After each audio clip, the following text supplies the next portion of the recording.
Our next guest, Jeff Kirkham, is an author and former Green Beret. He's also the brains behind Ready Man survival tools and products, and is also the inventor of the Rapid Application Tourniquet, or RATS. He joins us now to discuss his new book, Black Autumn, a post-apocalyptic saga. Jeff, thanks for being here.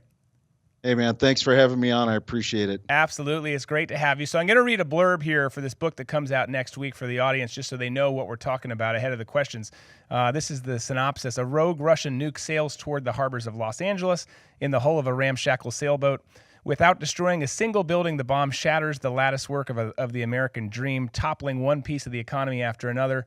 A group of Special Forces veterans and their prepper friends scramble for survival in a worldwide catastrophe so psychologically disruptive that they are left questioning everything they ever believed to be true. Sounds awesome. Sounds like a great book. So this book, a Black Autumn, is a fiction book.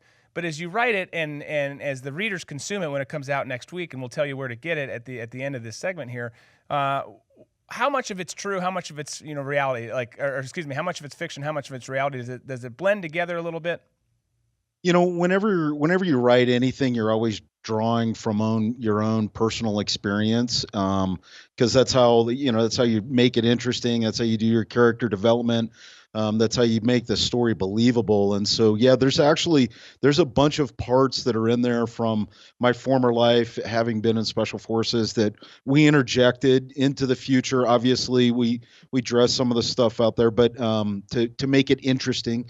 Because typically, real life's not really that interesting. So we got to add some dialogue in there and make it cool. But there's a bunch of the experiences that are in there that were actually I pulled from my time in Iraq or Afghanistan or other places, so that we could go through and make something that was believable to people. And then also drawing on, no, we know this can happen because I've seen it happen. I've been in the post-apocalyptic world of Afghanistan and Iraq and Africa and Haiti. And so it's like, no, human nature is surprisingly similar across all cultures and creeds of people. And so it was grabbing that, seeing what people were doing in those high stress, critical situations and how they were dealing with it. And then we interjected that into the book.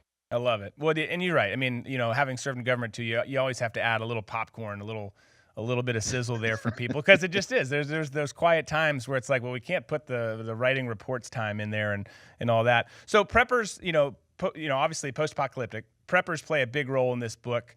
Obviously, what you're doing with your background, coming from the soft community, but there's other, as you mentioned in the synopsis, there's other preppers and other folks involved in the storyline.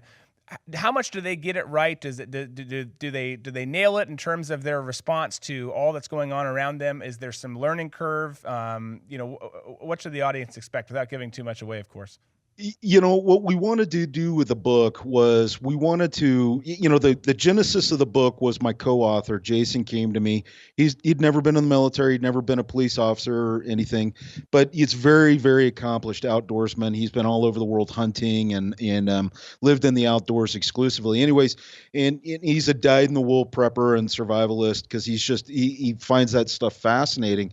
And he came to me and he said, "Hey, Jeff, how do you think this could happen? How do you think the world could stumble? How do you think America could fail?" And so I said, "Well, hey, Jason, that's easy. I can tell you, I don't believe that it's going to be one big thing. I believe it will be 2, 3, 4 little things that combine together that end up dragging us down. So one thread isn't really going to affect us, but you combine all those threads together, you've got a rope that can anchor us and pull us down." And so the example that I like to tell folks is, hey, it's kind of like, think about the resource drain that Katrina was, not just on Louisiana, obvious, but as the surrounding states as well. And then think about the drain on those states, those state governments, the citizens, and as well as the federal government. So we know this can happen. Hurricanes happen every year.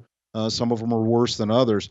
But now imagine a massive earthquake hits the same time in California. How much of a drain would that be on the resources on the United States and its civilians? And then just add one more little thing in there, another episode that we know could happen.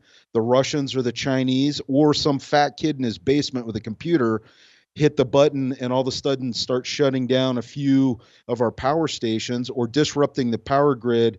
And then the bureaucracy slows down. So that's not the spoiler alert. We actually took a little bit different bent on it, but we tried to go and make it as believable as possible, including the individuals. And we're constantly asked, what do we think the number one thing that people are not prepared for in a critical situation? And without a doubt, I always say exhaustion. Because when you're up late, you're working harder than you ever have, you're stressed out. A critical event never happens when you're well rested or when you're prepared. It's after you've been awake all day working, and then all of a sudden you figure out, boom, I've got to move, I've got to get my family to safety.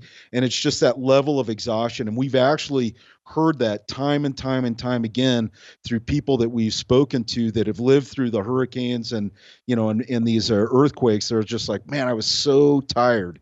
And so we think that is, and we try to bring that into the book, so much so that where we're dealing with the stuff that's not as sexy, where it's the mental aspect of what's going on with people and how are they interacting with each other, how much of that is affected, how many of those people were on medications that were helping them get through day by day that all of a sudden they don't have access to, and what do they do? And so we tried to keep it as very commonsensical as possible, yet still, I mean, make it a great read for people. Yeah. Well, and I love, when we've talked before, one of the things you've mentioned, is people always think of these situations as being on your own. And you talk about, and I'll toss